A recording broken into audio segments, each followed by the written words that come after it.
محمد الشناوي يشارك بقوة في تدريبات الأهلي رغم حالة الحزن ويؤكد جاهزيته لمواجهة غزل المحلة.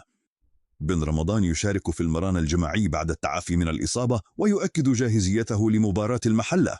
إمام عاشور يبدأ العودة تدريجيا للتدريبات الجماعية بعد غياب بسبب الإصابة. عمر كمال يقاتل لإقناع ريبيرو بمنحه فرصة أمام المحلة. مروان عطية يقترب من العودة للتدريبات بعد تقدم في التأهيل. ريبيرو يدعم الثلاثي الشاب ويؤكد حاجتهم لهم في الفترة المقبلة. الأهلي يسلم ريبيرو تقارير تحليلية عن بيراميدز استعدادا للمواجهة المرتقبة. لجنة الحكام تقترب من استخدام طاقم أوروبي لإدارة مباراة الأهلي وبيراميدز. تقارير توافق محمد لاعب بتروجيت مرشح للعودة للأهلي في يناير إذا فشل محمد شكري. مصطفى يونس يحذف الفيديوهات المسيئة للخطيب تنفيذا لقرار المجلس الأعلى للإعلام. محاولات صلح بين الخطيب ومصطفى يونس بعد اعتراف الأخير بأخطائه. العميد محمد مرجان يدرس خوض انتخابات الأهلي وينتظر موقفه من قائمة الخطيب. نبيل الكوكي يحذر عمر الساعي من الانشغال بالإشادة ويركز على الأداء مع المصري. وكيرو كولر ينفي وجود مفاوضات مع الجزيرة الإماراتي لكنه يؤكد انفتاحه للعروض.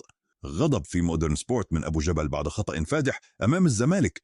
زوجة سيف الجزيري تثير أزمة في الزمالك بسبب سخريتها من أداء أودي الدباغ. الزمالك يدرس الموافقة على شروط حسام عبد المجيد لتجديد عقده مقابل 40 مليون جنيه. بيراميدز يستعيد وليد الكرتي أمام مودرن وسط أنباء عن عودة رمضان صبحي. قلق في بيراميدز من تكرار تعثرات الأهلي والزمالك أمام مودرن سبورت. أحمد الطيب يطالب الزمالك بالحفاظ على نصر ماهر من إغراءات الأندية المنافسة. النني وإبراهيم عادل يسعيان لتحقيق أول فوز مع الجزيرة الإماراتي بعد الخسارة السابقة. المغربي عبد الكبير الوادي ينضم لاتحاد الطوارقة بعد رحيله عن الدوري المصري.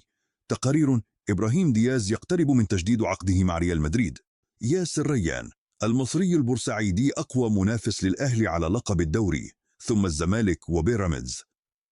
ريان: بيراميدز تأثر برحيل إبراهيم عادل وعقلية الفريق لم تغلق صفحة الموسم الماضي.